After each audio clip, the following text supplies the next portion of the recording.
We are ready. Okay.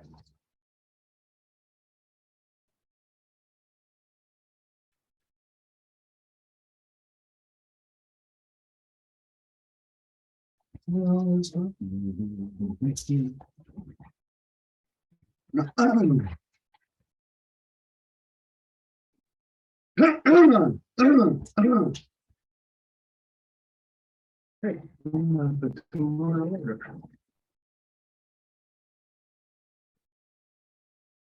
pins and needles.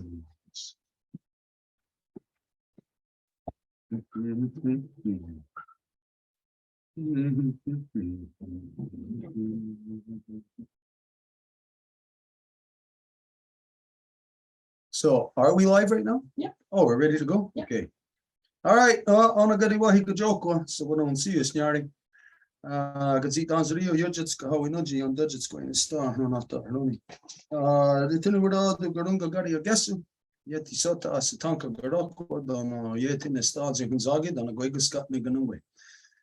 They Tinwada do so weird and it kundun hits that goes don a Guegs in Nig and Yachter the Gerdo.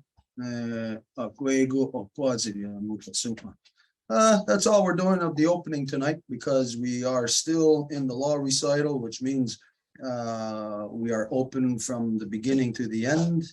And so the openings and closings are not actually opens and closings. They're just like the identifying that the end of the day has come to an end and that day is beginning. So we're already in the Honda Gari with that one.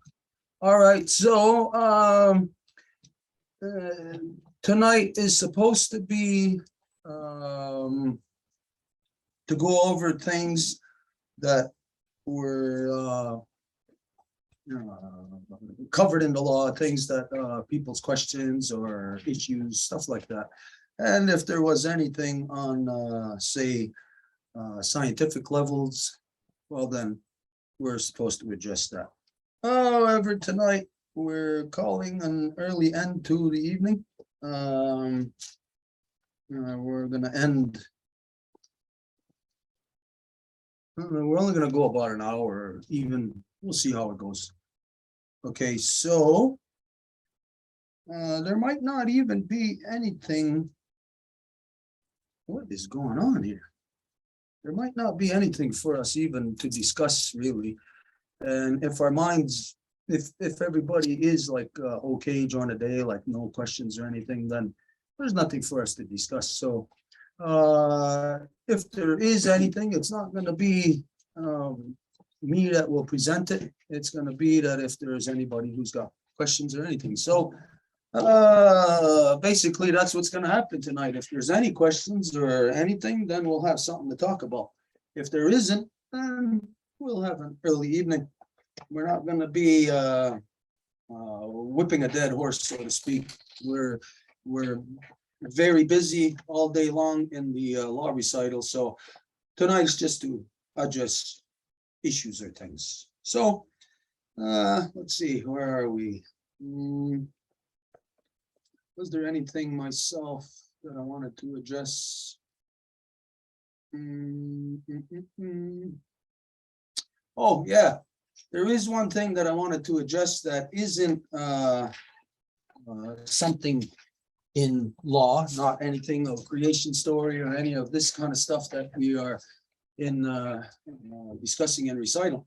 The thing that I wanted to identify is what I'm noticing with the land. We know that during last week we got some rain, we not that much actually, considering like what we used to get compared to now. We only got a little bit of rain, but yet something that I'm detecting is that the land, the ground is staying damp. It's retaining the water. The grass is like soggy. The ground is it's not like before where it could pour rain and you get a sunny day and all of that is absorbed. All of it is absorbed into the earth where it's not leaving the earth or the ground soggy, like when you walk on grass and it's soggy and it's like it's wet, you slip on it and it scrapes the layer of grass off and leaves mud. Well, I've seen this kind of stuff before, but what I'm detecting now is it's different. It's not the way that it should be. There's no way that the ground should be staying soggy this long after the light little bit of rain that we got. And a couple of days ago, maybe there was some. Last night, I think there was a little drizzle. Nothing even to talk about, but enough, just to say that when we woke up in the morning, I seen that there was things were a little bit wet. So maybe that was just condensation, or maybe it was a little bit of rain. I don't know if anybody heard a little bit of rain during the night or whatever. But anyway, still for me, what I'm seeing is that it's the ground should not be retaining the sogginess, the water, the way that it is. Okay, but we also looked at around the world that we know there's something happening with the water. We know something is going on, that things are not natural. We identified ourselves that the world is in a worldwide water emergency. We are in a water crisis. And whatever that means, well, it might mean that in places like Pakistan, well, 1/3 of the country is covered in water. That's quite something to consider. 1/3 of an entire country covered in water. And you see that if anybody's watching news, you see that they're having a hard time to survive. The people are, but you see the things that they survive off of, such as crops, all gone. And as you know, live on animals also, cows. You look what's happening. You see the images of them in the places where it's flooded. Cows have to keep their head above water like this with their snouts up. This is not good for four-legged animals, because four-legged animals don't usually do that. They don't usually have their snout up like this. Usually their heads are down because they're grazers, and so, just like you, if whatever way you're used to sitting or standing, that if all of a sudden, if you got to do the exact opposite, well, that's going to cause some strain on you. So the cows are in the water trying to keep their head above water. Now, when you think about this, if you're trying to keep your head above water, well, the water itself is helping your head float, but regardless, there's still that strain on the back of the neck. What does this mean? That means all the cows are going to jump, because you might be able to keep your head up like this, for so long, but then at a certain point, you get tired and your head goes down. When you get tired and sleep, your head doesn't go up, your head will go down. And this is where, well, at a certain point, you figure in the first instance, well, when your head goes down into the water, the cow will awaken. Ooh, what is that, But how long can the cow sustain that? The cow wants to go to sleep, has to sleep. They're covered in, they're in water up to their necks. Well, you know that all of their livestock is going to die. All of their crops already are ruined. So what's happening to the people there? It can't be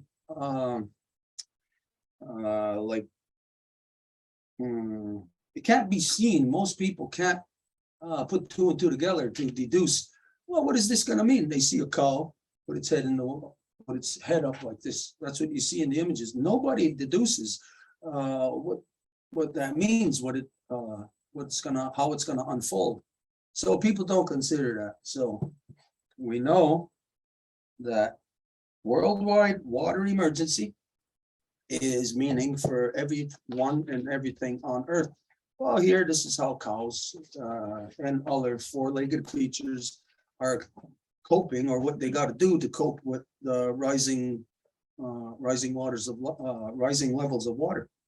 So that's one thing right there. Okay, so in Pakistan, a third of the country is covered in water. That would mean that their ground there is, of course, if the water receded, went down, you know that that ground is going to be soggy for a very long time, very long time. So underneath the water, it's soggy. So water's going to disappear. It's going to stay soggy. We're in that state right now of that we're soggy. On our lawn, in our main lawn, you walk on the grass there, you can feel the sogginess, and like I said, you can feel the ground is unstable, because you know that the easy little walk, just by walking like that, where your foot, lifting your foot, peels the grass off the ground. Mud is exposed. It's already soggy.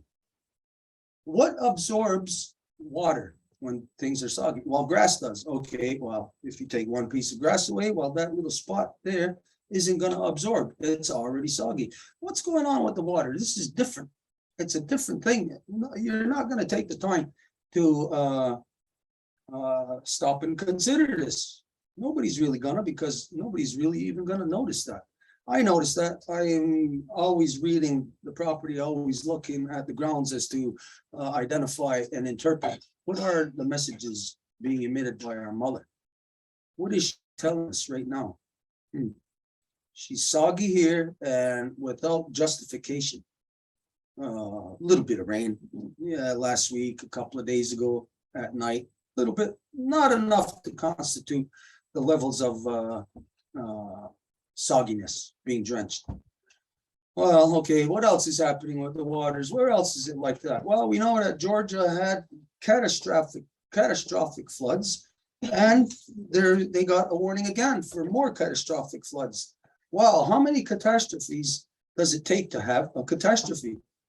You know, if one catastrophe is there and then another catastrophe, well, at what point does it get to the real catastrophe, where the whole system breaks down, or is inundated or flooded, or something negative by what's happening with the water? Okay, so just imagine what's happening with the people in Georgia, with the animals there. You know that a lot of people in the Midwest, out west, because of the droughts, no sogginess there, no water. Because of the droughts, a lot of people have sold their livestock, and they've already dug up or destroyed their crops. They've already plowed them over.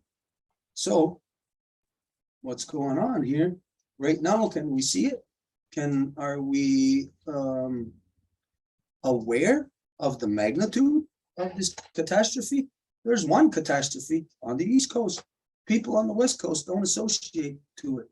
The catastrophe on the West Coast, the people on the East Coast don't associate to that. They don't relate to it. How can they, when on the West Coast there's a drought, no water? On the East Coast, there's too much water. So either one can't relate to what's happening on the other side. So they're isolated in their own catastrophes, which is one big catastrophe. And so people are not looking at it as right across the board as this big thing that has to be addressed, that has to be considered. So people are just locked into their little things. And you know, some of the things that we identified about what's happening out west is that all of a sudden it was a government program subsidizing you to dig up your lawns, 6 inches of topsoil. Well, that's crazy when you consider that everything in the society was geared towards putting those lawns there first. And now they're paying you to dig them up. So right now, when you're at the flashpoint I know that nobody considers this. This is a paradox. There's a paradox that millions, hundreds of millions of people have been living. The paradox is that you're not even aware of the paradox. Is that first, everything, the impetus of the society, the motion of the society is put these lawns there where no lawns would grow naturally, put them there, create the artificialness. And along with having, you think, green grass, well, it's not green grass, it's because it's artificial. So it means it's full of chemicals, it's full of poison. And so everything was first in that motion of putting these poison lawns there. That's a whole industry, a whole sector of the so-called economy, larger than what we can imagine. Well, what does that mean now? In California, let's say maybe, what is there, 30 something million? Let's just say that out of 30 million, let's break that down into, say, households of 4. So there's 8 million. 8 million households, 8 million lawns. That's very conservative. We know there's more than that. So that means 8 million lawnmowers are not being sold there now. How does that affect the economy? That means 8 million gallons or pints of 2-cycle motor oil is not being sold there no more. Okay, that also means that in California, you know, that the majority of everybody pays somebody else even just to cut their grass, even just to look at it. You want to appreciate it, you pay somebody else, sit there and look at it. Woo-hoo, looks nice. Just think of the industry there that is canceled out. The people that are canceled out, who's canceled out in California because of digging up lawns? Well, a lot of people from Mexico. Hey, wait a minute. They've been complaining about cross-border, whatever, you know, migrants, all of this stuff. Well, here is this thing is going to exacerbate the issue, because now all those people in California who are from Mexico and who are there because they get pennies to mow your lawn, what are they going to do now? Are they going to go back to Mexico? No way, they're not going to go back to Mexico. Let's consider what just happened. From the so-called US-Mexican border, they just shipped, I forget how many thousands, but busloads of migrants from the border, illegal immigrants, all the way from the US-Mexico border right up to New York State. And they dropped them off in New York State. I bet you most people here aren't even aware that this is happening. And so most people aren't going to consider what are the repercussions. How does it affect us? Well, let's see. Here we are north of New York State. And all of these issues are happening. The one in Georgia, you know, the south, that's the south. It's 1,000 miles away from us. The one in the west, that's a couple of 1,000 miles away from us. Doesn't affect us? Well, let's see. If they already ship these migrants up here to New York State, and the ones in California, Arizona, out there, they're not going to have any place to work. They're going to be going somewhere. Where are they going to be going looking for work? Are the migrants, illegal aliens, all of this, the people coming from the south, are they being shipped directly to New York State? Is it just an official policy of the government to take the ones that are at the border and bring them here? Or is it official policy to shift all of them this way? We'll have to wait and see how these things play out. But we cannot deny that these catastrophes that are happening in other areas that people don't consider is a catastrophe for you to consider. It will be, it is right on your doorstep. These are things that not just to be talked about, it's to be thought about the actions that you must take, that I must take. Wow, what are the actions we must take here?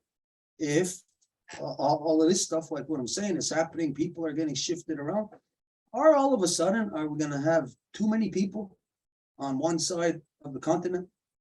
Just like there was too many people on one side of the continent already, where they shouldn't be? Just think of that. Well, you could say in California, all the Midwest from, say, New Mexico that way. Are all those people there under a natural state, or are they all artificial? Some, only a few are there under a natural state, a natural way of living, where, let's say, where places where you can have artesian wells, where they're not dried up, where you can have your own, plant your own crops, have your own animals, where there's not a flood, where there's not a drought. How many places are actually sustainable like this? When you go through looking at out west, not many, especially once you have corrupted human conduct of such as damming rivers, meaning redirecting water flows. You redirect water flows, it may look good for the people because they want to be somewhere. And what's the number one reason they redirected those water flows? Let's examine this. How many people in Arizona? How many people in Phoenix, Scottsdale, Tempe, Apache Junction? All of these places have become populated with rich people from back east. Populated with, when I was there, I seen it, that's right, 40 years ago. 40 years ago, I seen it. I could imagine how it is now. So, let's see, how did they get to Phoenix? Who in their right mind would live in Phoenix, Arizona?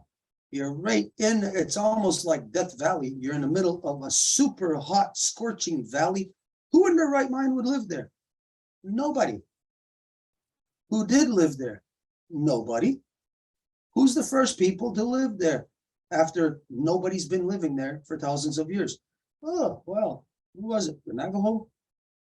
The Hopi? How did they get there? Who are the people that were living in Phoenix? Pima? Well, how did they get there? The white man uprooted them from their original territories and relegated them to die in the Phoenix Valley because there's no water in the Phoenix Valley. The white man thought that sending our people there was a death sentence. But then the white man seen that, hey, we know how to survive, that we didn't die in the valley. The people there made canals. Canals, not just like, say, from your backyard to your front yard. They made canals hundreds of miles long. The native people did. As soon as the white man who sent them there to die seen that, well, they went and kicked the native people out again to go and live where the native people were able to survive. Anyways, you see the corruption of the white man on many levels, but you see how their corruptions end up coming back to slap them in the face. It could be a temporary infliction upon somebody else. It's only temporary. When you're stupid, your stupidity comes back to you. It doesn't matter how smart you think you are in your stupidity, it's still stupid conduct, where it's not human conduct. When people conduct themselves in a way that's not human, then that conduct, no matter what, is always going to come back to the person who actually started, who perpetrated it. So this is what we're seeing. The people out west in Phoenix, they're not going to be able to stay there. They've already identified now, as of, I think that was August 15th, was this past August 15th was a deadline that the somebody, I don't know who it was, Department of Interior or something, whatever part of government said, all you states out west, you got to come to an agreement to managing water by August 15th, of which they didn't. Well, you got to think of this. if you tell all the people who are living artificially off of water that they're being sustained there artificially, and you tell them that your water's running out and you gotta make a decision by August 15th, what are they gonna do in that time? You think they're gonna come up with a solution? No. When people are artificial, they're not gonna look for a solution. They're gonna look at hoarding as much water that they possibly can, using it up. So when the stupid government, they won't call themselves that, when they put forward policies that are actually exacerbating the situation, it causes the people to think in the opposite inversion. So they think in the opposite. They're told, oh, you got a deadline of this, which means it's dwindling. So if something's dwindling, go there and take everything. Look at what the white man does when there's sales, or when they bring out a new iPhone or something. What does everybody do? They all go there and they hoard. They fight for it. You look at Black Fridays. People are fighting. They fight. People in the States, actually, there's been deaths on Black Fridays. Imagine, let's go shopping. Hey, bring your gun. You got it. Bring a gun or a knife now. So, because you're going shopping, you got to consider somebody's going to get killed, right? If you're going shopping. So you got to plan for it now. So this means that all these people are going to be moving somewhere, going somewhere. In the last few, I don't know, like maybe about 8 months, the news has been presenting to you like as if they're going to go to Wisconsin and Minnesota. How stupid you got to be. Who's going to survive Wisconsin and Minnesota from California? People from California going to survive in Wisconsin and Minnesota? They're in for a big surprise. No goddamn way. Ask anybody from Wisconsin and Minnesota if they think that people from California are going to survive there. Well, as long as you got all the artificial stuff pumping life into you, yes, you will survive. But this is a worldwide catastrophe, a worldwide water emergency.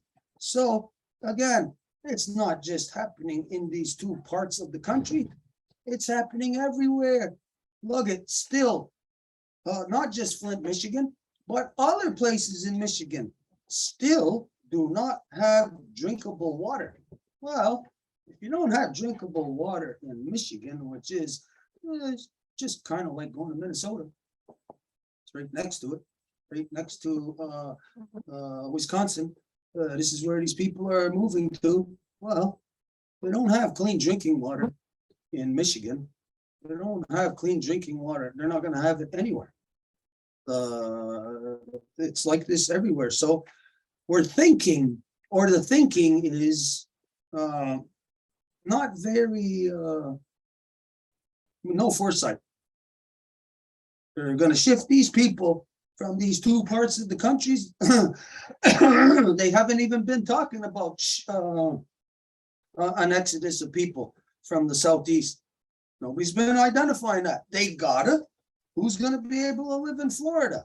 This is already happening in Florida, where king tides coming in from the Gulf of Mexico are washing out the cities and towns, the streets, right along, the Florida Panhandle.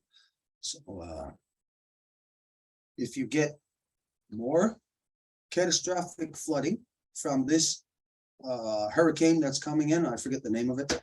It's off the coast now. It should be here probably, I don't know when now. Maybe soon anyways. Last week, it looked like it would have been here by Monday. But apparently, it seems like it has slowed down. But just the speed, the hurricane force winds have actually picked up, where up until now it was kind of just tropical. But now it's up to hurricane force.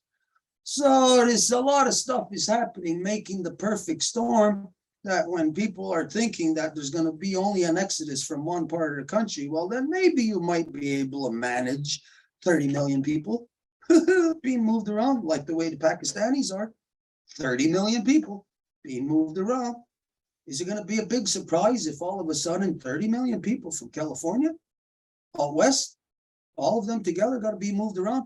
It's not like California is going to be completely inundated. They're not going to be. They're going to be drought. There's going to be some places that are floods, just backwards, upside down everywhere. So you're not going to have everybody. It's not going to be necessary for everyone to move right away. Some people will be able to stay for a little while. And this will give an illusion, the illusion of that there is some kind of sustainability to this process, or to this, the way that humans are addressing it. There is no sustainability to the way, the methodologies of how humans are approaching worldwide water emergency. There's no sustainability to it because humans are not addressing it. Humans are not on the level of addressing where they have to be. Hey, is that Miles? Yes. Hey, Miles. Hey, I see you. Hey, baby Miles. How's it going, Miles? Me too. I do that all the time. Look, I'll show you a trick. You can fix your hair at the same time. They said, look, they went that way and they went that way. So you can slick your hair back at the same time. All right, Miles, we'll talk to you later. Okay, so anyways, water stuff is happening. It's not happening. It's just that it's not as in your face right now as it is in Pakistan. But just try this. Do a random call. Try making a random call. I don't know, on the phone or maybe Facebook somehow. Do a random message to somebody in Georgia. Just send a random message saying, how are you holding up? Find out firsthand. Get it from somebody on the ground there, because the news that you're seeing is not doing justice to what the real conditions are. Try that, see what happens, see if anybody, like maybe out of, let's say if there's 20 of us, maybe one of us will get a response. You know, let's go fishing for information, see what we get back. Anyways, so right there, if there's anybody who might be listening, who might know somebody who knows somebody who lives around there, who knows somebody else, see what you can do. Maybe you are from Georgia. Maybe you might have something to share with us on this level. And I think about this, you know what? I got a cousin, Lance Bell. He's in Texas. He's right in the middle of a lot of this kind of stuff that's happening. Droughts. Texas is hit by that. Anyways, this stuff is happening. Water, worldwide, and I know that I'm seeing it, the effects right here in my own backyard. In the main lawn, it's the sogginess is there. And again, when you walk on it, you can tell the difference, you know, like ground that's not soggy, ground that is soggy. You're walking on it and you can see the way that the grass responds, you know, the pressures of walking in one place when it's damp or wet. You can just tell. It's not the way that it's supposed to be. Okay, so there's my take on what's going on with water, how I identify that it's affecting us right here. But then on the other hand, we just came out of the water. All of us, at the end of the day, we went across the street, we went into the water, and the water was beautiful. So beautiful. It looks so vibrant that you can see down in the water, so crystal clear. It looks like if you're in the Caribbean somewhere and you can see down where we're at. You can only see so deep because then the cliff goes down deeper, but you can see down 25 feet right there, like as if there's no water in between, like as if it's right there. So perfectly clear and beautiful. And if you went further, where you can see deeper, you can see down. You got to go down, you got to go like around 10 o'clock in the morning, right in the front here where that cliff is. And you can look right down. You can see all the way down to the bottom there. There you could see down 75 to 90 feet. Right there. You can see it like it's like there's nothing in between. So on the one hand, we see negative happening to water. And on the other hand, you see water being the way that it always is. But we also heard of about a month ago that no rainwater on Earth now is safe to drink. Well, that tells me then that the water across the street in the lake is not safe to drink. Well, you might not think of drinking out of there anyways, but we got to think of what's in there. What's in there that makes it not safe to drink? If the rainwater isn't safe to drink, rainwater comes from the ground. It doesn't come from the sky. So people might be thinking, oh no, the sky's polluted. Yeah, the sky's polluted. But the rainwater being not good to drink, it's not because of the sky. It's because the water in the ground is polluted. Now, where does the water that rains down on us, where does it come from? Of course, it comes from evaporation. But you'd think, well, it might come from the ocean. Yeah, water in the ocean evaporates. Water in the Great Lakes evaporate. Water in rivers, in streams evaporate every day. You don't see it, but go there in the mornings and you'll see steam or mist coming off of the water. What do you think that is? That's water leaving the water. It's turned into condensation and it's rising. So yes, it does come from open bodies of water. Well, when we consider the amount of land and open bodies of water, is there more water or more land when we're on a continent? Well, there's more land than there is water. So this tells you that where rain comes from isn't so much coming from the rivers and streams and pools, open sources. It's coming from the land itself. It's emitted from the land, the condensation. The same way that when you sweat, all of a sudden, you're wet in places that you're not normally wet. You got wet under your armpits. Maybe when it's really hot, you're working, wet here all of a sudden, wet on your lip, on your back, on your neck. Well, this happens to Mother Earth also. And so the realities of I would say, here's a guess. I got no way of knowing this. But I would say percentage-wise, I'll take an educated guess here. Rainwater coming from open water sources, I would say maybe of what we get here in so-called North America. So we're just dealing with here. Okay, I would say from open water sources, maybe about 35 to 40% of rainwater comes from that. That's a guesstimate. I'm guessing that, which would mean the rest is coming from where else is there water sources? Well, the water sources that you can't see, which everybody knows is there, is the entire underground water table of all so-called North America. That goes as far as from the Gulf of Mexico. It goes right to the base of the Rocky Mountains on the west, and it comes right up to the base of the mountains in the east, which brings you to around like Ohio. So from Ohio to basically Utah. Yeah, Utah, New Mexico.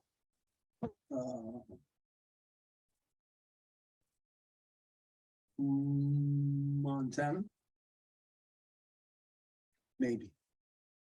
All underground water table, right into so-called Canada, right up until the frozen tundra. But when you get into so-called Canada, you know that in the stateside, it's about this wide. You got about this much area. But then when you get into so-called Canada, you got more area because the width of the continent is wider and the mountain ranges is wider. So the underground water table is wider when you get into so-called Canada. So this is where I say, again, based on my guesstimate, where, what does that make? 60 to 65% of rainwater coming from the sources like underground, the underground water table. Is that water good? Is that water safe? That water has been poisoned since the 80s, and everybody and their sister has known this. Farmers know it. People who are close to the land know it. You who are in the city are oblivious.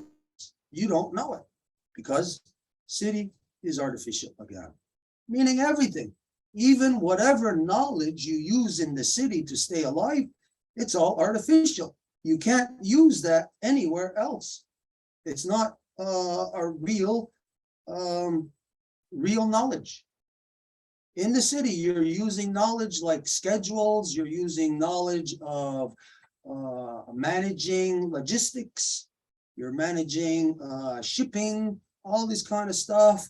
When one person is leaving and another person is coming in, that's what everybody's basically managing and everything. So what is that knowledge?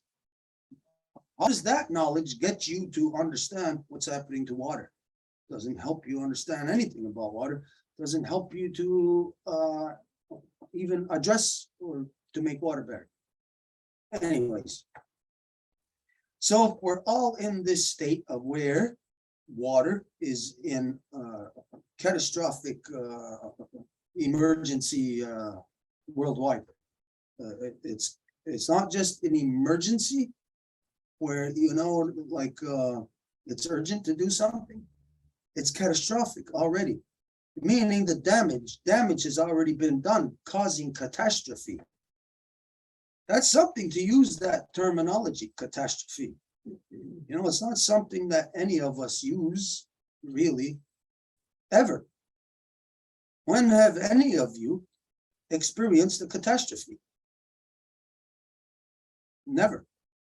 You know, unless you were, let's see, what were the last catastrophes that we may have experienced? In this continent, maybe Mount St. Helens. That's not what, 1980 or 82? What other catastrophes have there been in this continent since then? There's been floodings, yes. The so-called Southeast has a lot of floods all the time. Well, because mountain regions, mountainous, lots of valleys, lots of hills, and lots of rain. Because in the south, hurricane season, every early fall, late summer, hurricane season all the time in those areas. And in those areas, you know, like Georgia, South Carolina, Tennessee, whatever else is around there, these areas are very mountainous, very humidity there, a lot of humidity, very in areas very swampy. So these areas are like it's like a gravitational pull for water. It attracts each other. So the hurricanes come right in there. They rain, flood out. It's been happening there for all the time.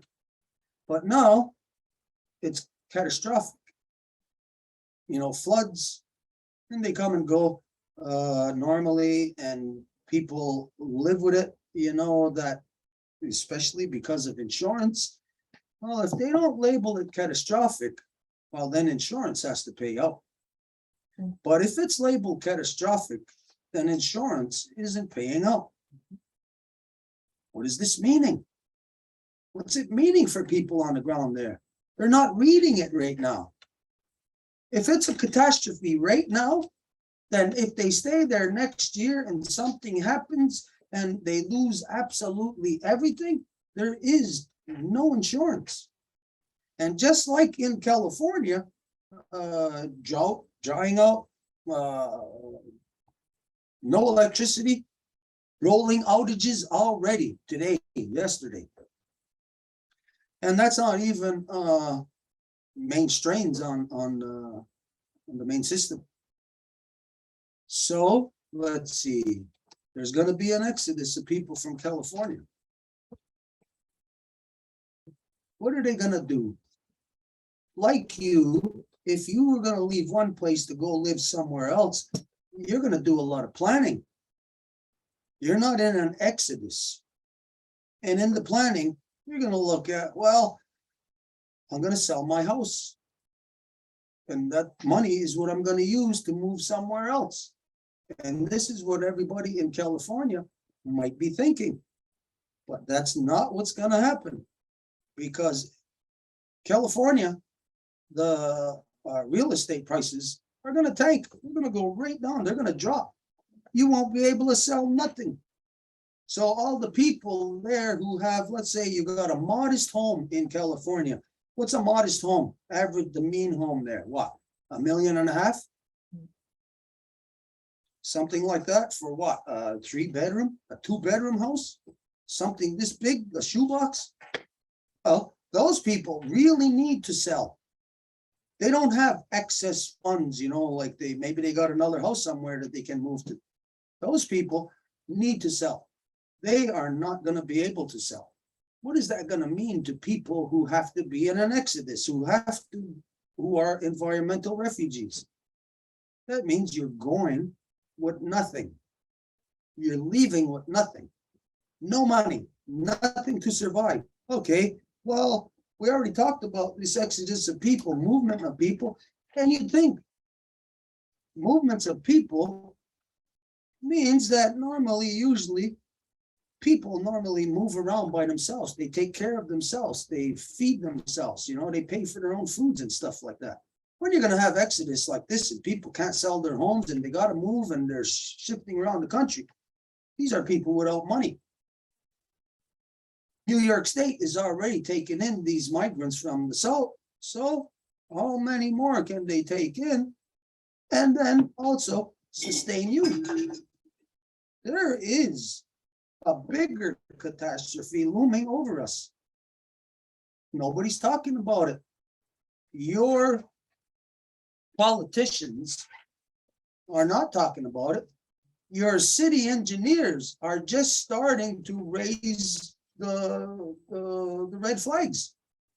But you know that there's not many, and they don't want to.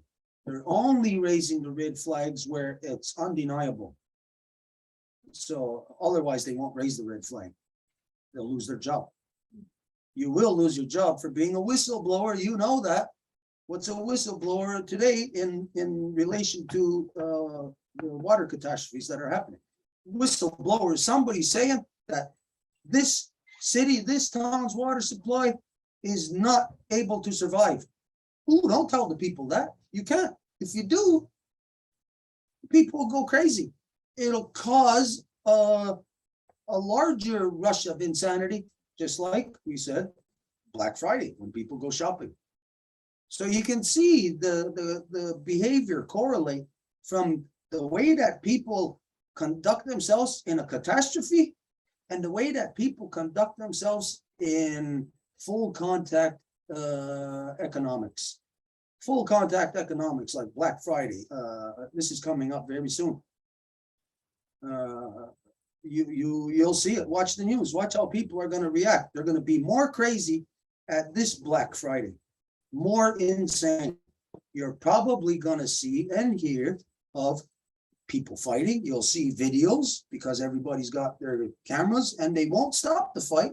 They'll videotape it, which means that fights, anger, aggression is going to escalate to where? Let's see, are we already at a heightened state of violence? And if it escalates, well, where could it go to from here if we're already at a heightened state of violence? You got to think of such things. So, you hear me saying to everybody, step away from the white man. It's going to get very dangerous. Not that he is not a good person, but he is not equipped to deal with reality. He is an artificial being. Everywhere he lives, it's artificial. So he's not equipped to deal with the realities. And so when the realities come down and such a person is put to the test, that's when You already know, the white man already is going crazy and killing more and more. What do you think happens more when you turn the heat up and you put more pressure, less money? We all know where it's headed. So, I made this statement in the past, take your money out of the banks now. At what point is it going to be too late for you to take your money out of the bank? If you're in places like Greece, well, no, you got no choice. They got no choice. Their money doesn't go to them. It goes to the bank so that all of their creditors can take their money first, which means they're leaving an entire country, a population, without being able to sustain themselves properly. Not proper heating, not proper food, proper clothing, proper shelter, not proper human relations. You cannot have proper love when all of these things are negatively affected. Worldwide catastrophe. We just don't see it. We're already in it. So anyways, it depends on, of course, what your awareness is of it, what you believe is actually happening. If you're standing outside of the, let's say what happened, remember with that tsunami that hit, I don't know when, 10 years ago, 15 years ago, in wherever it was, it hit India, Indonesia, all those places. Everybody remembers. There was video of the ocean receding, and people like walking out there like, whoa, look at this. They're walking out there on the ocean floor. It's receding. This is the prime example of not knowing your circumstances. If you don't know your circumstances, you don't know that you are in the middle of a catastrophe. Those people didn't know, obviously. They walked out there. Well, I wonder, I don't know about this, but I wonder if anybody in this world knows if the people who they seen walking down there, if any of them survived. I doubt it, because when that tsunami came back, we all seen the force of what it done and how far inland and wiping out buildings and all the material and everything. So imagine if you're just there on the ground looking at, oh, here comes the water, water, and then you're being pushed along with all that other stuff. I would bet you that none of those people who walked out onto the ocean floor when the tsunami caused the waters to recede, I bet you none of them survived. And that would only be because of that they were oblivious to what they were seeing. They didn't know how to read the water.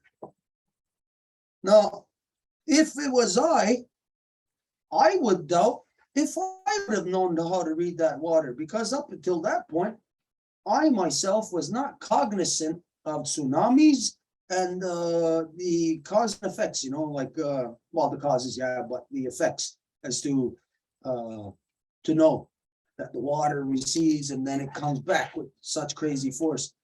I don't think I would have known that. Maybe if I was one of those people on vacation watching that happen, hey, maybe it's part of the resort's 5-star entertainment for us or something, Who knows? They walked out there for some reason because they didn't know. How many of us would know if we've never been in a different kind of tsunami? And just for the sake of identifying some kind of catastrophe, if we've never been in this kind of catastrophe, this kind or that kind, we don't know how it's going to play out. How is it going to play out?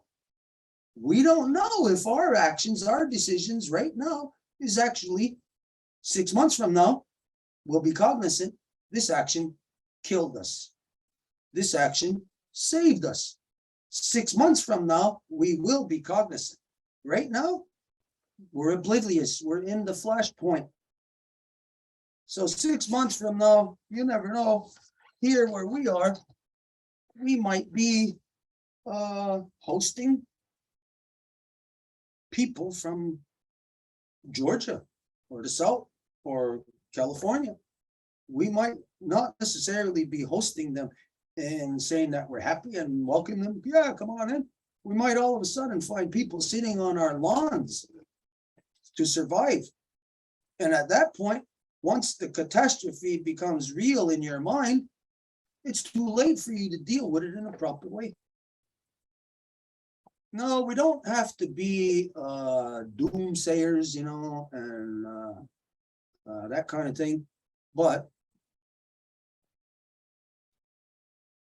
we got to be realistic. Not an optimist, not a pessimist. You've got to be a realist. Okay, if there's anything that anybody wanted to address or talk about, now's the time. If not, we're just gonna close up shop for tonight. I noted two subjects that you said we would discuss: gender confused and grand council and men speakers. That's what I noted. Okay, well, the gender confused, we addressed that this afternoon, I'm pretty sure. I don't think we have to go in any more depth for that. The only reason why we would have to is if there was somebody that would have requested it. Somebody who needed further, whatever, verification.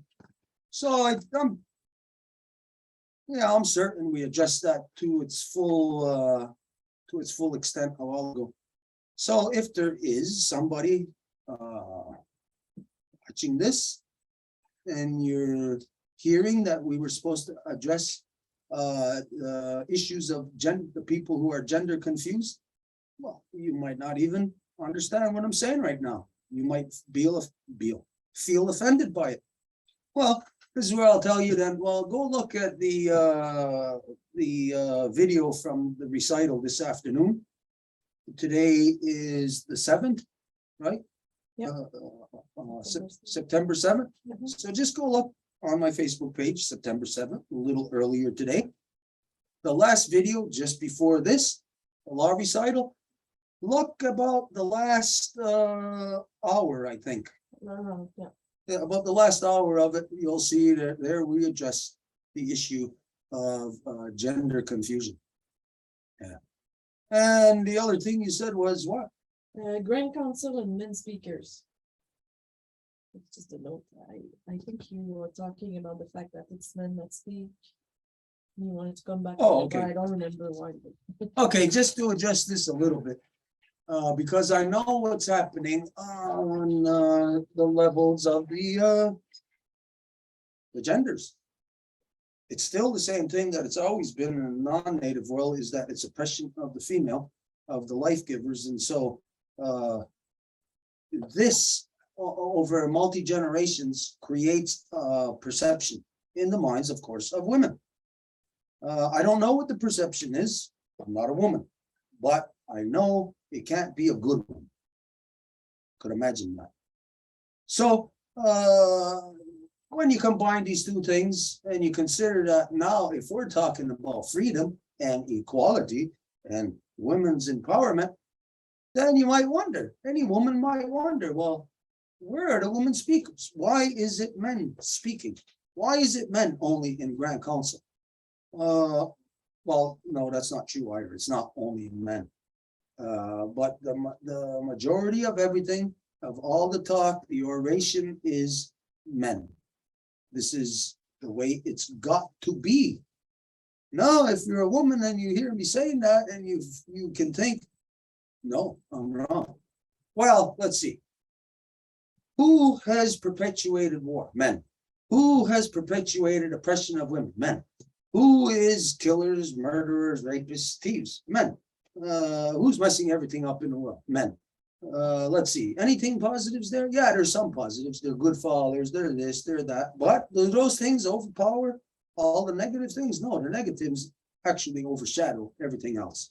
So the realities of these big negative things that create false impressions upon the people, because male is not, those people are not real. So people who are not real, and that negative creates an unreal, not natural perception. So this perception would say it should be women. But when you think it's all men doing all of this, and then the world is a mess because of what men done, let me ask you this question. who should be the one to fix it? Women or men? Well, you could say on one hand, and I would agree with this also, you could say that it should be the women because men are the ones that screwed it up. Men are going to screw up the fixing up of it. So you might say, we can't trust the men. This would be a fatalistic belief, perception for the women to have, but this is actually where male dominance is pushing us towards. The ultimate solution to male dominance is the women just to completely cancel out the men. This is where, logically, where it's heading. And anybody plays this out logically, cause and effect, we can deduce where it's going. That's a fatalistic blow upon humanity. That's not supposed to be, but this is whatever is the thing controlling the non-native society, whatever took over the white people in Europe and started controlling their minds to be insane worldwide. Well, that thing's end result is to have the humans implode. At the end of the day, when the humans done all the destruction, well, you don't want humans there anymore. Think of this when you know of what the behavior was in, they say of pyramids, tombs, castles, when the workers made the pyramids or the tombs and stuff. Well, they actually killed all the workers so that there would be nobody left to be able to tell the other people where the treasuries are or stuff like that, or where the tombs are. Well, this is the design of whatever has overpowered the white Europeans to get them to be insane all around the world. It's to get them to that point of doing all the work of destroying, cleansing the planet of life so that this other life can have our planet. And once the white Europeans are done, well, just like they killed all the workers in the pyramids or in tombs, they're going to kill off those humans also. How? Don't waste their time doing it themselves. That's a waste of time. Male dominance is not stupid. Male dominance is very smart. Male dominance gets you to implode within yourself. They don't have to lift a finger. And so the design is to ultimately have women arrive at the fatalistic blow upon humanity of where men are canceled out. They choose, not choose, but are left with no choice but to cancel men out. That's where we're heading. So this, you can see we're almost there now, because the mentality of women or the perceptions of women would be, why is it just men talking? Well, this is the point where, like I said, who should be fixing things? Men. But we are at a point of where women can say we can't trust men. I can say we're at a point of men can't be trusted. If we're thinking from the perspective of perpetuating life, everyone on earth can say men cannot be trusted. And that is a blanket policy. We know, oh, there's that guy there. He's a really good guy. He can be trusted. But he's part of the collective of men. And you're going to find out. You get to that point where you'll say all of this the same way that we see and say all of the white men cannot be trusted, even though there's a lot of white men who stand up and say, I'm a good white man. Does it matter? Maybe they are. Probably are. There's a lot of good white men, just like there's a lot of good black men, a lot of good every man, a lot of good ones. And all those good ones were on that metro that day in Philadelphia when there was that woman getting raped. And all those good men sat there and they videotaped that woman getting raped. That's where all the good men are. And this is not an isolated thing to say for any woman in a take. Well, that's in Philadelphia. Every woman on earth can think everywhere on earth is Philadelphia. You can get raped anywhere now, and nobody's going to lift a finger to do anything to help. Nobody's going to say nothing. Watching you women get raped on a metro, 4 o'clock in the afternoon, in one of the most populous modern cities on the planet, till Philadelphia. And it happens there. Okay, like I said, let's go, if there is, anybody's got anything, let's go, and then if not, we're gonna close. I will last to speak. Hey, Harold. Hey everybody, good to see you guys. I'll introduce myself. Jongens Harold, Harold Jongens Ageo, Jongens which for myself means I'm here under the temporary protection of the Bear Clan through this tour of Wampum dialogue in the Five Nations Confederacy. And my question had to do with some of the science today, or some of the law.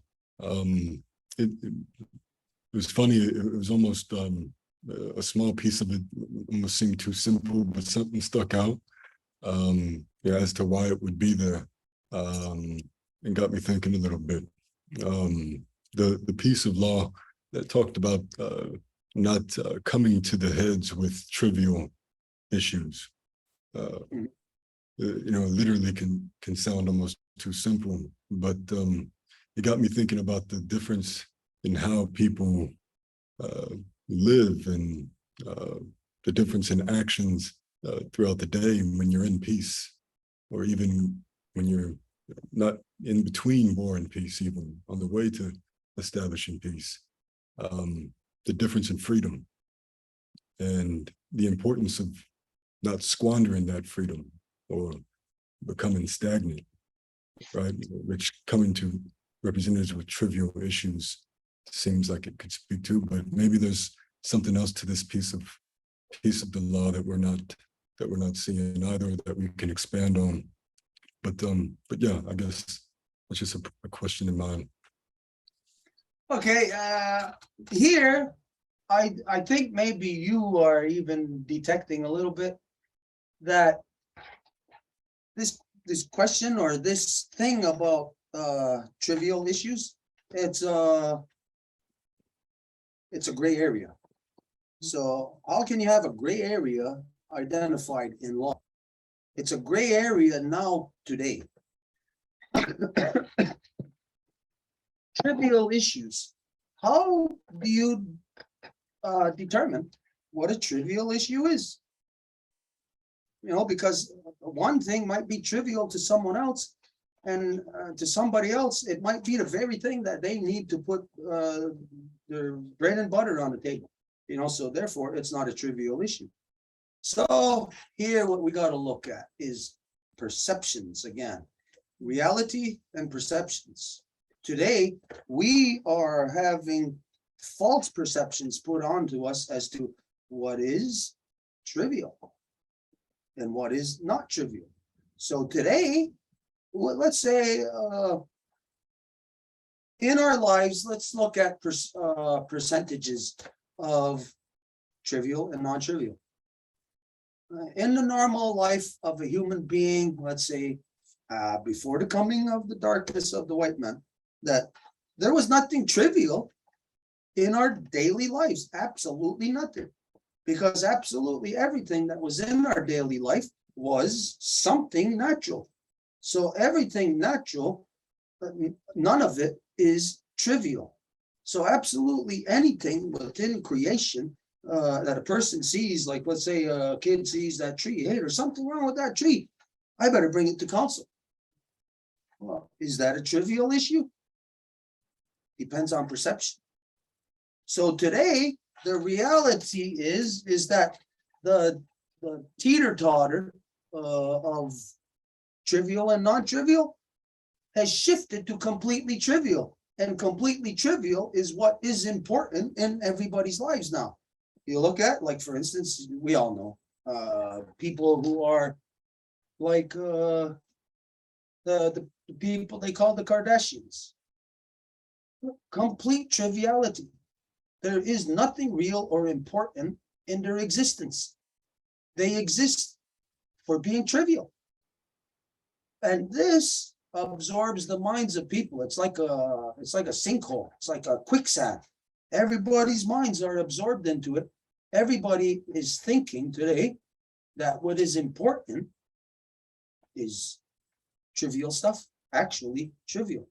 And you wouldn't even identify most of it as trivial. You would identify most of it as outright garbage. Like in comparisons to what's important, trivial, and then what's beyond there that doesn't even make it into the spectrum of what is a possibility. We might discuss what might be on our table of important issues in council.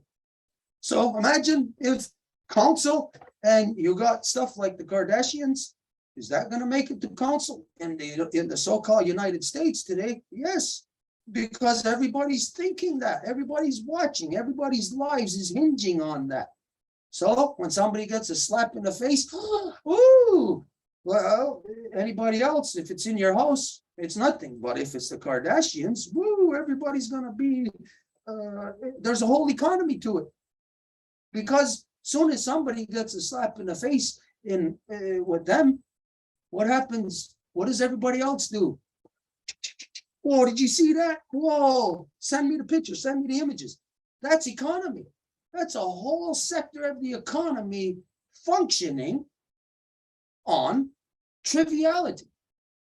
But like I said, that's not even trivial. It's outright garbage. So the reality of today, perceptions of people to identify what is trivial, to say trivial matters cannot go to council. It won't make it there. Today, people won't understand that. They won't know what trivial is, but in the most part, they'll say that, well, it's not defined what trivial is. Yes, in the non-native world, trivial isn't defined because they're all trivial. Everything is trivial.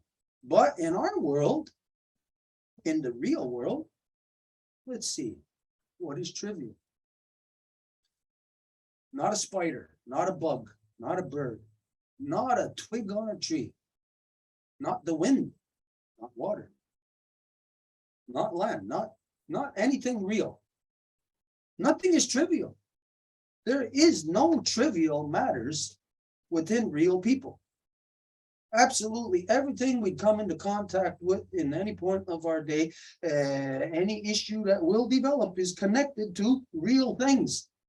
When there is no real things, let's say, let's look at it like this, like boats that got a dock. Got a dock at a port. The port is real. You're looking for a port to dock at, real issues. Well, now you're in the United States trying to find a port to dock at, real issues. Where are you gonna dock? Where are you gonna park? Where's the port for real issues? Well, Donald Trump showed the world fake news, meaning everything can't be believed. If you can't believe, then it's not real. If it's not real, that's trivial. So the reality is, within the law, everything that might be trivial is actually identified in the law. So you can say no trivial affairs will make it to council, and you'll wonder, what is that? Well, you look at all the rest of the law, and it identifies all the stuff that is not trivial, all the stuff that is the real stuff that we got to do. It's identified. Absolutely everything in creation that we are connected to is identified in the law. We're not there yet because you don't see the science of the ceremony that connects us to absolutely everything. All the ceremonies that, let's say, excuse me, if the year is divided by 13 moons, well, then the year is divided by 13 ceremonies, and each of these ceremonies are connected to a whole vast array of whatever is there in that time, like a library. So you go and you look in the index A. Well, A is very small. It's one letter. But everything under A fits into that, under that index. It's that whole section of the library. A lot of books there. So the law teaches us what is trivial. That's the only way people will know not to bring trivial. What is trivial? You got to know what it is to not bring it. So we are taught what is trivial by being taught what is real. And so in our world, there is a whole spectrum of things that are not taught, a whole spectrum of things that are not allowed, that wouldn't fly. Kardashians would not fly in our world, wouldn't work here. So I don't know if that answers your question. I don't know. What do you think? I don't know. Is there still an area there that we didn't touch? Let's discover, if so, let's discover what it is. No, I think when you touch on the library of things, the full spectrum of things, with each ceremony and how that points folks in the right direction as to not waste what is peacetime or freedom. Makes a whole lot of sense as to what I was thinking. But it also, you touch on some of, what came to mind, which is how different of how hard that would be for us in the state that we're in. How hard it is to, folks really dependent on a boss telling them what to do throughout the day, usually trivial things, let alone thinking of important issues of their own, coming from their own circumstances, and then addressing this, executing it, right? But I guess this points us to clan mothers and the importance of organization in that way. But yeah, thank you kindly.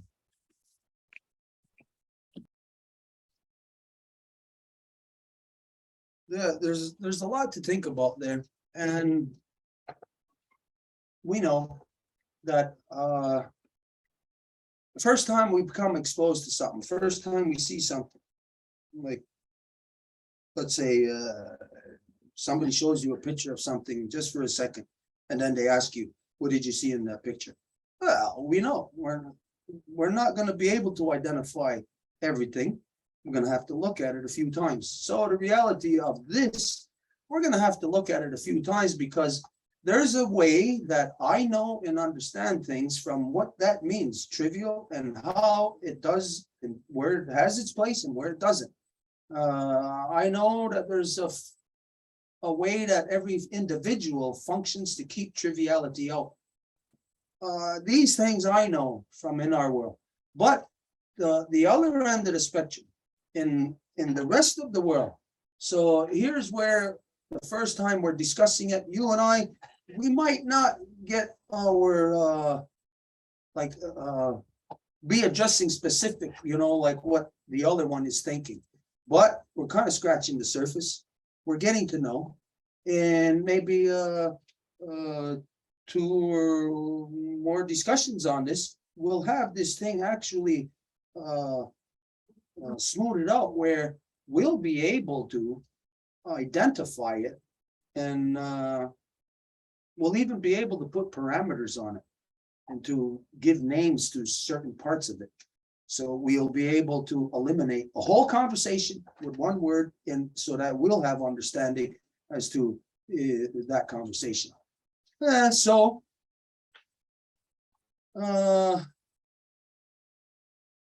While you were talking, it made me think of application here of trivial matters. There is another thing that assists us in this, because our minds might not know when we're gone into trivial matters. So what assists us in this is partial identification, interpretation, identification of what is trivial, and then the gray area where we don't know. And so what helps us here and to keep trivial out of ourselves is well. A person has a thought in their mind, and then they bring it to the well. Now, it's whether it's the well of the entire nation or the well of a clan, because each clan has a well. So a turtle clan has 3 wells, but then the turtle clan as a whole has 1 well. So in relation to wells, when you have access to these wells, every well is supposed to be able to, when you present, hey, can this go to council? The well will tell you. No, that doesn't constitute counsel. So here we're finding now in our conversation that triviality is not something that is just left there to somebody else's interpretation. Well, the individual that is appointed by the people with the most knowledge of whatever, to hold that position, to filter everything, then that well is the filter of trivial for all of us. So the well itself will then determine the level of triviality of a house, the level of business of a house, or lack of business. So well is a huge factor in things such as trivial, to identify and to weed out. You also made me think here of, when you're talking, let's try this as an experiment, each of us, because this will be, like it or not, it's going to be down the road, down the path. We're all be having to deal with this. So right now, let's try tomorrow. Just for 24 hours, try not to say or have anything trivial or have any trivial conversation. Let's see what the hell we'll be talking about tomorrow. Stop and think about it before you actually talk. You might find yourself pulling your own reins back. Whoa, I don't want to talk about that. That's trivial. Oh, I almost went into triviality. Let's see tomorrow, all of us, let's try that and try to keep track of how many times you stopped yourself from speaking trivial things. This would be a good experiment, because this in itself, Harold, just for you and I right now, and the ones discussing this will be an exercise to expand just the areas right now that we think that we're comprehending. Trivial tomorrow might be something different other than what we're perceiving tonight. Because when you're just perceiving it and thinking, what is trivial? Well, are we thinking about when tomorrow that we're saying, let's go get ice cream? Yeah, for some of us, this ain't trivial. For some of us, this is important stuff. So, yeah, it's going to be quite an exercise. I don't know if you are all willing to do that, but we're saying it anyways. All of us, let's try it just for one day. So tomorrow is what? September 8th. So everybody just remember September 8th, and maybe later at some point, if you can, post it on your page or share it and just say September 8th.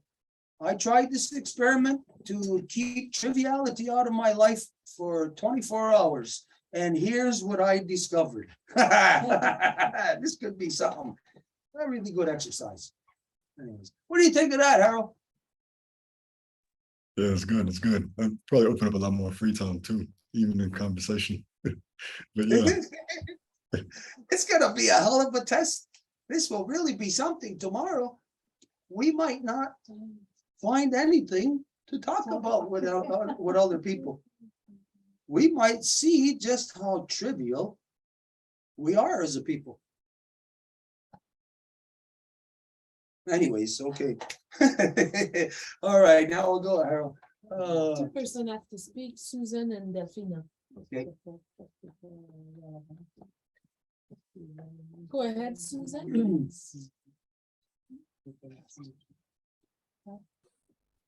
Good evening, everybody. Can you hear me? It's muffled again. You're muffled again. It's always like that. I know. Can you hear me now? No, Same. it's still the same way. I don't know what to do. Well, I guess it's trivial. I'll have to ask my question some other time. Oh, wait a minute. What, before, I remember she was talking and it was muffled and somebody told her to do something and she did it, and when she talked later, it wasn't muffled. I don't remember what exactly, but maybe change the microphone. Well, I don't have a whole lot of changes here. I've got one microphone, that's it. I'll have to just keep my question, and ask it at a different time when I've got better reception. Well, you know what? Each time you come, you don't have good reception. So let's just try it right now and see how much of it we can understand. Maybe we'll be able to filter it through. Okay, I'll speak as loud as I can. Can you hear me better? No, it's still the same. Go ahead and try it. We'll let you know if we understand it or not. Okay, I'll make it as brief as I can.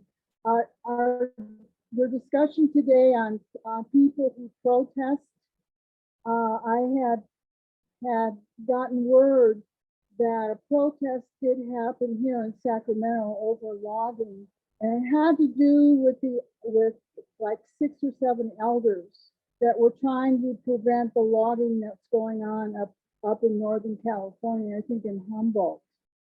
And my question is, because they're elders, what do I say to them? What would you recommend that I say to them? They asked me for my help. Okay, let me see if this is what I heard. 57 elders were having a protest in Sacramento. Is No, that right?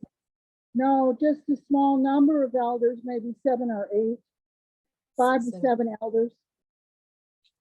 They prevented people from going into the California Natural Resources building downtown. That's their protest. They were arrested. It prevented access to natural resources. That's what you said. As a Yes, protest? at the doorway. At the doorway? Yes, they were. And, okay, you know what? I can't properly answer your question because I didn't understand it completely. Okay. Could you type it maybe in the chat? There's gotta be something there within your computer that's causing your microphone to be muffled all the time. She left. So, I think I heard what she said. She said there's 5 to 7 elders that may have been arrested, if I'm not mistaken, when they were trying to prevent people from entering maybe natural resources building in downtown Sacramento. And they asked her for her help, and it was a protest situation. So she wanted to know your advice on her response to these elders, because they are elders. She wanted to be able to respond to them respectfully in the context of understanding what the Longhouse position is on protests. oh, okay, if it's just about the protest, all right, okay. She left. She's not there. All right, well, we'll still address it. Maybe she's gonna see this, and even just to address it.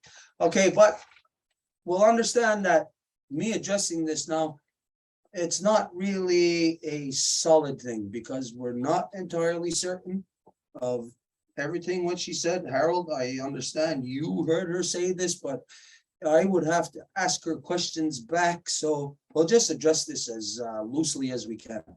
Okay, any protesters, yeah, it's not a good idea to protest because you're actually giving your energy to the very thing that you're protesting against. But no, I won't say that it's like that in everything. Everything has to be looked at, judged based on its own merits. So this is where I would have to ask her questions to know some details here, but since we don't know it, a general protest. It sounded like she said it was about, am I imagining, but logging in the north or something, Northern California? Yeah, am I making that up? Did I hear that? I don't know. Anyways, so, well, if they ask for your help, did they ask for your help to go and protest? Or did they ask for your help to guide them in further action or a better action? This is something that is necessary here to know.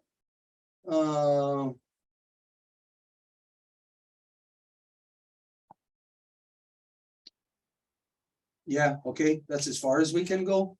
I mean, I can't go any further. I'll be putting my foot in my mouth without knowing. So, yeah, it's gonna have to come back at some time in the future, Susan, if you do see this. There's gotta be something done about your microphone. It's too muffled on this end. I would suggest that you, if you got, friends, family around, grandchildren, whatever, get one person in one room of the house and you in another, and try doing a Zoom yourself and talk over it, and then try to figure out microphone stuff there. That would be the best way, because this way, long distance, we can say whatever, try this. And well, since we're not there, we can't run into the other room with you and check it out and see whatever. So that's what I suggest. Get somebody in your house, do a Zoom together, try different things with your microphone. Try to figure that out. And if you have an internal microphone, then we would suggest that you get a external microphone. No, it doesn't have to be something like this. You might think, oh, that's a lot of money. It could be something, a small microphone, whatever, just to troubleshoot. You don't want to go out and buy a microphone that's expensive, just to troubleshoot, and it ends up not being the microphone. So that's what I suggest that you do there, and then you come back with this question, because you can't adjust it without with the we can't adjust it like this. Okay, Delphina is next. That's the last one. Spin and go, everyone. Can you hear me? Uh-huh. Alrighty. I'm Delphina. I'm the daughter of Aline, the granddaughter of Albertina, the great granddaughter of Albertine and Sophie. I just wanted to just give my greetings to the Longhouse and share something that I saw that I felt is important to share. After listening to Monday's session at the law recital, I managed to see my mother this summer out on the East Coast after 4 years of being apart from her. And upon returning this weekend to the West Coast, I listened to the Monday recital. Right after I listened to the recital of the clans, I went to the ocean and went to the park where I had seen the turtle lay eggs last year in August that I witnessed. To my utter amazement, as soon as I went to the pond, the same turtle was there. And I was really surprised. So the direction was different, which I noticed right away. I sat down, facing the turtle, and looked at the turtle. One of the things I noticed is that last year on the 9th moon, the turtle was facing its head north and its tail was south, and laying her eggs in the direction of the south, which turtles do. This year, that same turtle recognized me, which I was shocked, because it moved towards me a little bit. It was the only turtle in the whole area. Then a duck came close to it and sat next to the turtle. The turtle and the duck seemed to be having a conversation. And the turtle was now facing, instead of northwest, it was facing northeast. And the tail was facing south, on the exact opposite of the pond. So for me, this was huge to see in a completely different area, but to recognize it again. What was also surprising is that, it wasn't laying eggs, but it was shedding. It was molting its shells, which I had never witnessed before either. So I took pictures and I sent them to Edith yesterday, a few close-ups. So I guess that's what I wanted to share. I just felt that this was significant right after talking about the clans. So Yeah, Nyangoa. Little observances like this for one person is for that person, it's crucial, it's important. But every little observance, let's think of in our body, this cell right here is getting scraped by something, it's getting pinched. It's very important for me to pay attention to that information from that one little cell. It's very important for the cells next to it. They're also, if one cell next to it is getting sending off the alert, hey, emergency, emergency, we're getting cut. If that message is coming out from that one cell, then these other cells around here most likely will also be affected. And no matter what, all the cells in the body, if there's a cut within anywhere on the body, it affects the entire bloodstream. Just the blood that's right there will rush to the cut and coagulate, scab over, but all the blood in throughout the whole system is going to be on that agenda. Now, let's say if I'm going to Georgia to go and to help bail out water. Now, if I'm going there, but all the water gets bailed out first, well, then my agenda of going there to bail out the water is canceled out. So the fact is that if there's a cut in the body, all the blood throughout the whole system is all on that agenda. They will all have the emergency call out will be turned off, you know, before a lot of them will get there. So no matter what, the littlest observance is important for us all, important in the big picture. That observance that you have, it automatically made me think of what we said about, I don't know what day now, but in the creation story, everybody knows where the DNA broke off, right? Okay, now think of this. Why would the turtle be pointing in the direction of northeast? Now, here, just for there, it's no big thing. You know, turtles move around. They'll be pointing in every direction. They'll be pointing direction down. They'll be pointing up. But let's just say in the observance, northeast. Well, we can extrapolate that to place that turtle over Turtle Island. I don't have my moon here. I mean my Earth. See the reason why we need the Earth here? To have an easy reference. So anyways, if we look on the Earth, we will see that the Turtle Island, is going northeast. Why is that? We're in water. Think like a canoe. Think like people paddling in a canoe. How would we end up going when we're going straight? Okay, so for instance, here we're going straight. How would we end up going to this side? How does that happen? Can any? Oh, okay, there we go. Of course, the Okay. direction has changed. Okay, now think of this. If we're going straight, we're in a canoe with, let's say, 4 paddlers. 4 paddlers in the canoe.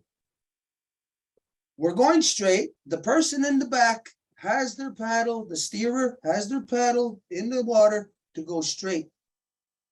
How do we end up going to one side? How does that happen? Anybody? The strength of the side, the opposite side is too strong compared to the right side of paddlers. Yeah. The right side is paddling. The left side is no paddling. There's no paddling on it. This is how the turtle, like what you're looking at here, is headed towards the northeast. It's because, again, when we go back to the creation story and we see there by the Aleutian Islands, we know the male dominance is broken off. The DNA of the earth is not going where it's supposed to. This means that paddler on that front left of the canoe stop paddling. They're not paddling. So we're going that way. So we got more force on one side, pulling us that way. So this is how the turtle ends up northeast. So a little observance like what you're having, to see this, well, it's sending you a message. You got this message. You're the one that gauges it from last year up until now, and you're seeing it going to northeast. Well, the reason why it's going to northeast is, I don't know if it's that day of when we spoke of this in the creation story. I don't know, but it's your little observance, I'll say, to affirm to you. It's easy for me to say this. Doesn't mean it's so though. It might mean something else, but it's showing you this, the polarity of the turtle is revealing to you where the direction that it's going, and it just so happens, we know that's in the larger body of the land. That's where it's going, to the northeast. It's not going to the northwest, and it's not going straight. It's going northeast. Okay, so that little observance just might align with an observance of someone else's, you know, an observance of, or even that thing that we said somewhere now in Join the Recital, we identified, I think it was here. We're talking all over the place, so we identified about how scientists put out this question a few years ago. You've seen it all over social media. How come cows always face north and south when they're eating? Anybody could answer that question. Scientists can't. Scientists don't know why they face north and south when they're eating. Is quite simply because of their horns. Because their horns pick up Mother Earth's magnetic field. Just like anything with antlers, anything with horns. Monarch butterfly has those little things. It's picking up magnetic field. This is how a monarch butterfly knows how in one generation it gets here, but it takes 2 generations to fly back to so-called Mexico. In the I believe in the Huichol territories.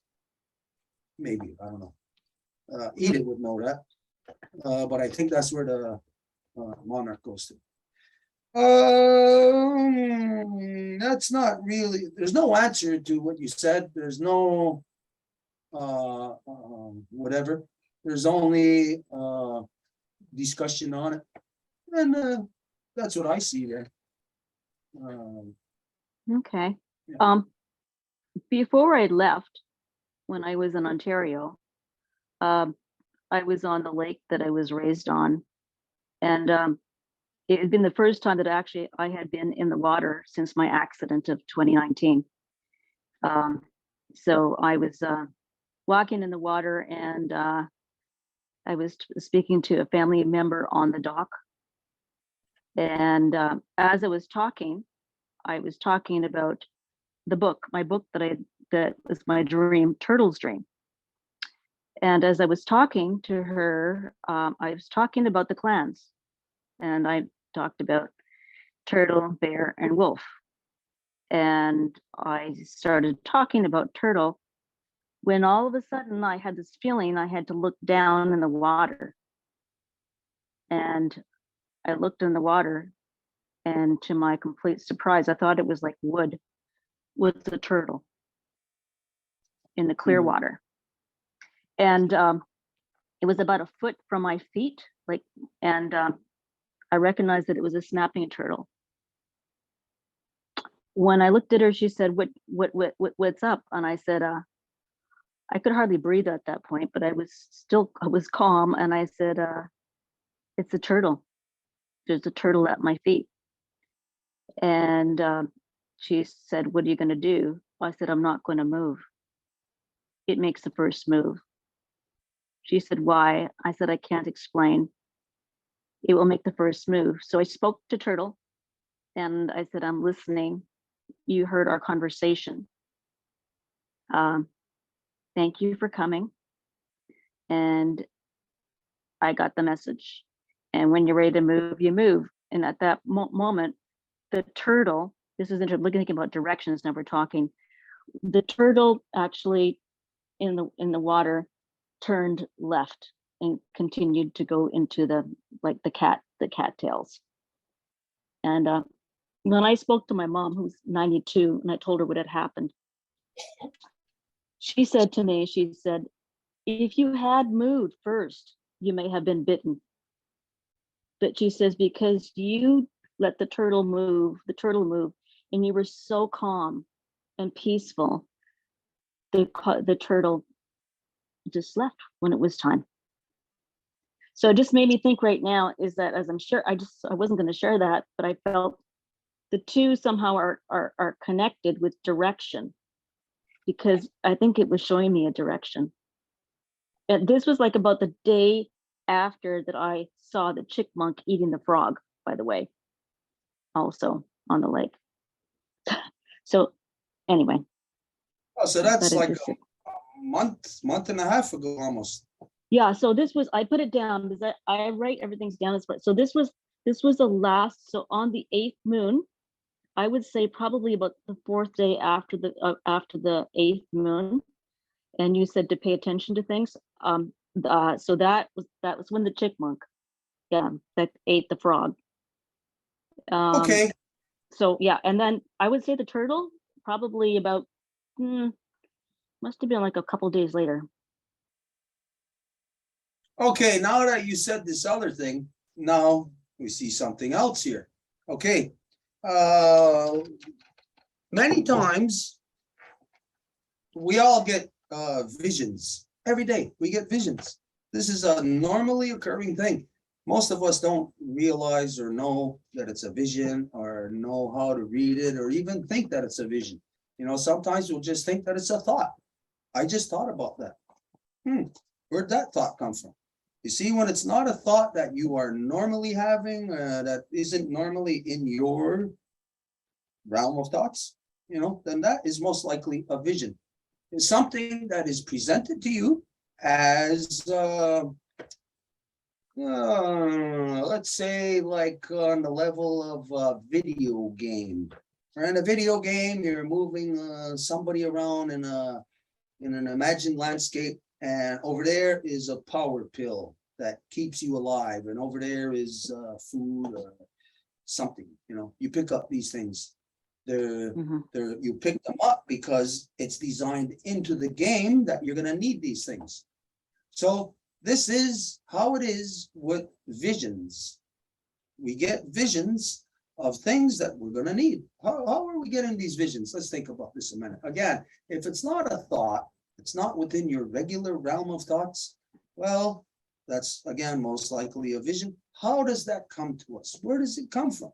It comes from our Mother Earth's magnetic field. And so magnetic field is constantly going through our skull, constantly going through our brain, constantly going through the water in our brain, affecting it.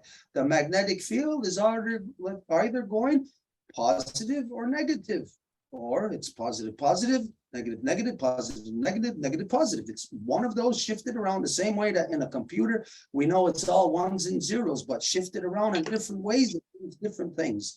So we know that whatever we are receiving, whatever the Earth's magnetic field is based on the way it's coming at us, what we're receiving, what's around us.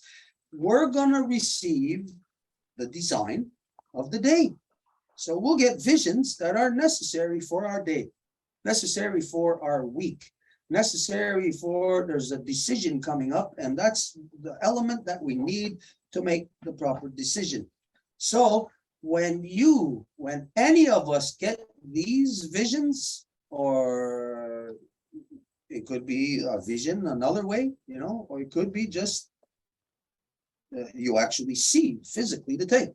So whenever we get these things, then it is something for you to log in your memory. Okay, this, and what it is if your vision is of a turtle like this, and if you're seeing it from the belly or the top or the sides, then this is your vision, as that you will at some point, know that motion. You will use that motion.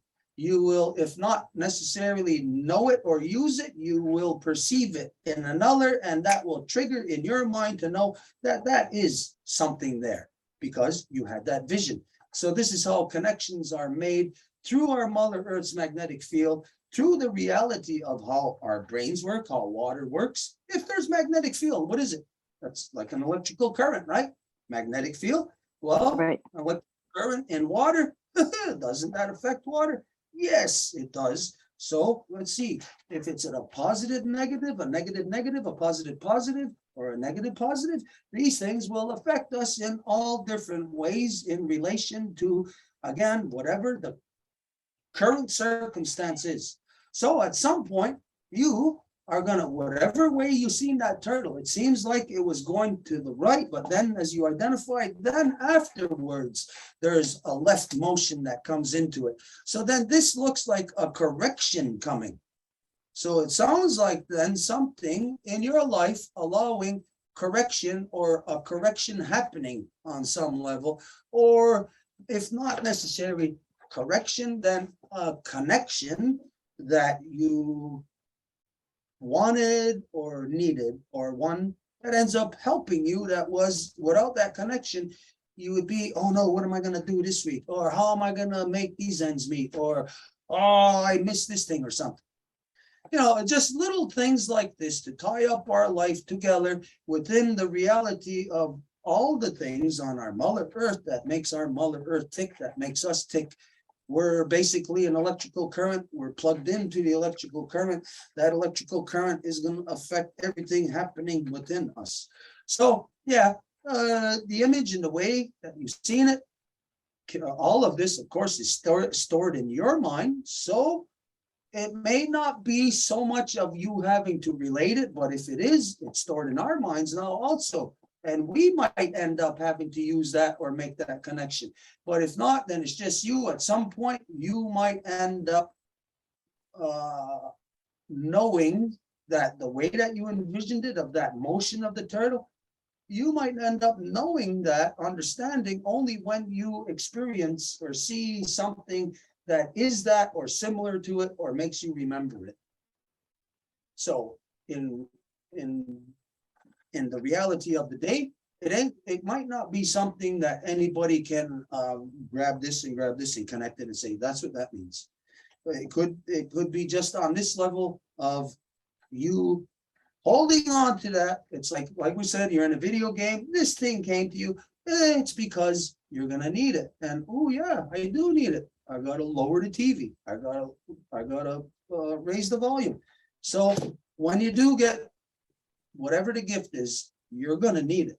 It's a necessity for you, maybe for someone, a loved one that you're connected to, or maybe us by quite simply hearing it. We might be able to more know what we're all seeing at the same time when we see it. And this would then give just a certain group of people with a certain set of knowledge, all in a certain vein, to understand and to know each other, where we might be able to just all of us move in an instance like that, even though we're far apart from each other. We don't see each other. Yeah, all of that. And I got a good story for you about this turtle. This was a long time ago, way before my son was in this world. Maybe 30 years ago, maybe. I was doing what I always do all my life. I was washing up across the street. It was nighttime. It was nice and warm, summer, and everybody knows where we swim. I was standing on that rock just above the water. And you know, you can see that one just below the water. It's about 2 feet down where we stand on. Nighttime, full moon, reflection of stars. I'm all standing there washing up, and I see a turtle, a big snapper like this size, swim right through the moon, right there.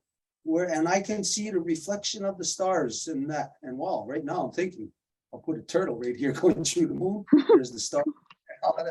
Anyways, This was a beautiful vision that I had. It wasn't a vision that came to me in a dream or a thought that I didn't know. You know, it was an actual vision. I seen it, a physical thing. And this, of course, is out of the ordinary because I don't think there's any snapping turtles across the street in the water there. I've only seen that one example of it ever. So that was a vision. It was a beautiful vision. It showed me a beautiful thing. And maybe it's showing me of the here and now, 30 years later, of something that we might put here now. That's so beautiful, Stuart. Thank you for that's sharing. us. Yeah, one. It was beautiful. I mean, I can tell people about it, you Hmm. know. Hey, it's beautiful. Wait, let me say it 4 more times. It was beautiful. It was beautiful. Do you understand how beautiful it was? Well, not really. You just know it's beautiful. But in the experience, this is why the visions are so powerful for the person who has it, because the experience is not limited to that time. That experience is unending. Like it's an open-ended experience that it could be happening time and time again. That thing for me is like a constant. It's been a constant through my life all the time. So like other things, let's say some things that are trivial, they'll come to us in a day and we won't even remember it by the end of the day. But then other things that even might appear trivial, somehow it will still stay in our mind forever.